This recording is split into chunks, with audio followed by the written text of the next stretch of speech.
What's up, everybody? Welcome to another episode on this sunny, bright-ass morning of Alex's Toy Show Q&A number 28. 28? 28. How we doing? Jacob Fuller wants to know, what are my thoughts on his channel and what is my favorite Christmas movie? Yes, Jacob, I like your channel. You're doing fine. Don't take any crap from anybody. And my favorite Christmas movie of all time, I have a couple of good ones. There's Bill Murray in Scrooged, was a good one. How the Grinch Stole Christmas. Yeah, I like all those cartoon classic ones. But hands down, best Christmas movie was Chevy Chase and Christmas Vacation. National Lampoon's Christmas Vacation. The movie's hilarious. Joshua's Figureland wants to know, who do I think will be on at the top of WWE by 2015? By 2015, I don't know, but in 2015, it's going to be Seth Rollins, Dean Ambrose, and Roman Reigns. The Shield guys, they're just going to go right to the top of the WWE. I'd like to see Wade Barrett take some ground. I'd like to see Daniel Bryan come back. I don't know if it'll happen. It'll happen by the end of 2015. let's say that. Jacob Lindsay wants to know, which sounds better, Aerosmith or Def Leppard, and which songs do I like? Those are two bands with a crap load of songs that I like. You can't really say which one is better because they're really different kinds of rock bands. Def Leppard, they have that 80s rock sound, and Aerosmith kind of progressed over the years, over the 30 years. They've been making 70s, 80s, 90s, and, they had a few albums into the early 2000s. Few albums, or just maybe a song here and there, I don't really know. But, I mean, there's got to be at least 20 songs by Aerosmith that I like. Def Leppard, I have, I can't say I hate anything by them either. I mean, they're just different. You can't really say which one is better. But yeah, I mean, they're both pretty good.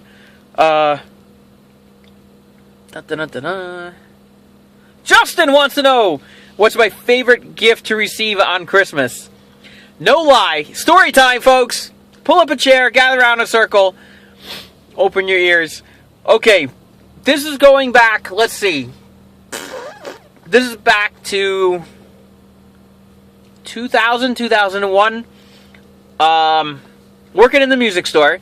And I was I had become a night owl. I was up late, didn't really have to be in the morning so early, so I would, sleep in a bit, get to work by noon, and, it allowed me to stay up late at night, Late at night during the day, during those days, back in the day, I should say, late at night, they used to run these infomercials about, buy the best love songs of the 80s, greatest hit love songs of the 80s, and John Waite appeared, he sang this song, Missing You, but the catchline was, I ain't missing you at all since you've been gone away, blah, blah, blah. Anyway, John Waite, W-A-I-T-E, was on 2 or 3 of these infomercials, on different CDs. That was his one big hit wonder song, and, what the hell is that? Somebody's horn's going off.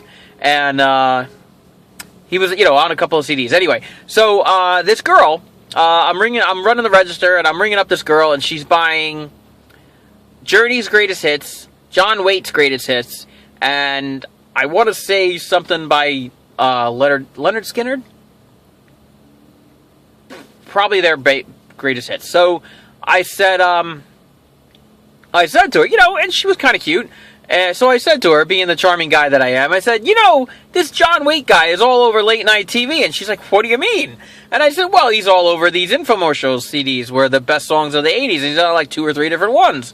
And she's like, no kidding. And I'm like, yeah. And, and she's like, I just saw him in concert with Journey. I'm like, Journey? Because Journey's a great band. I mean, you don't mess around with Journey. And she's like, it was the greatest concert ever. And I'm like, I was like, man, I wish I was there. And she's like, I took pictures. And I'm like, you got to bring them in. So she brings them in. Needless to say, we go out to Fridays. We get a bite. We go to hang out after that. And we ended up dating.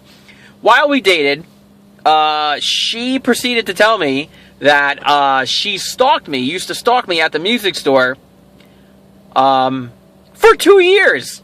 Yes, 2 years. She would drive by, she would see my car. She figured out what car I drove. So she'd see my car, she'd come in, say hello, not even say hello. She would just kind of, check me out and whatever the case may be. 2 years.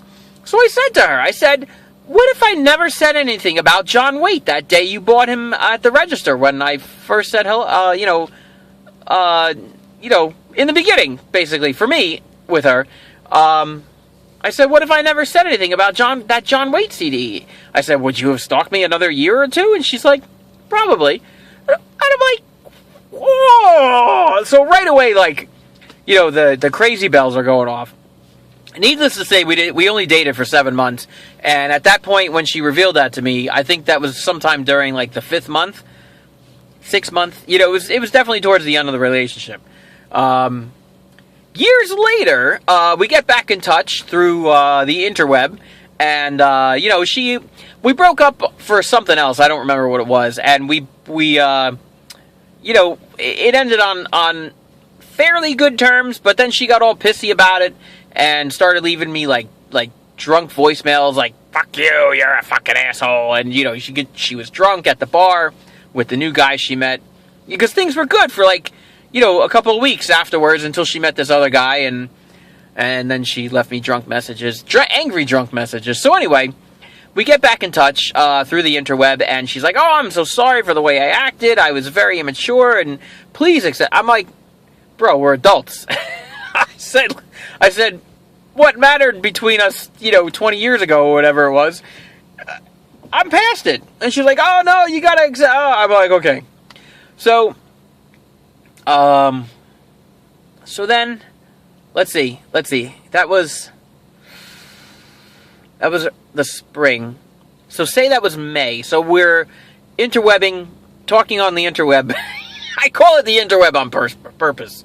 That's just one of the things. So we're talking, right, and she's living in Virginia, and she told me how she's been around the country, and she was living in Texas for a while, and she's living in Virginia now, but she's moving back up to New Jersey over the summer. And I said, hey, well, if you need help moving up here, let me know. And she's like, oh, great, that'd be awesome. And ended up not needing my help to move, but, whatever. So in June rolls around. She comes up to Jersey to visit her parents for a week, and she wants to see all her friends. So we hang out for a day, 2 days. We went to the beach, we got some dinner, and I think we saw a movie, and that was it. And, she's like, I forget how awesome it was hanging out with you, and she wants to start something in a relationship again. And I'm like, okay, but move back to New Jersey first, and we can see what happens, because I don't date long distance. I mean, unless you're Alyssa Milano and you're living in Los Angeles and can't move to New Jersey to marry me, and we just marry long distance, and that's fine. Anyway, side story. Alyssa Milano, come on. So she comes home for the week. She goes back home afterwards, and we're talking a little bit more. And it's a month later, and she moves up to Jersey, and she doesn't need my help moving. And I find out she's married, and I'm like, "You're married? But you can't ask." It's like that weird Seinfeld thing where it's like, what the fuck? What do you mean you're married? But you can't ask her about it, because then that jeopardizes everything. So, so about a year later, there's no pursuing of anything because she's married. And about a year later, there's, on a social media site, there's a falling out between her and this husband of hers. And she starts to want to hang out again. So I'm like, okay, because we're friends. I'm not going to tell her I can't hang out with you because you're married, and I know the guy, so it's not like, I'm he's a stranger to me. So anyway, so we're hanging out, and she wants to start. I'm like, no, you're married. I'm not, no. So it turns out the marriage was a bet.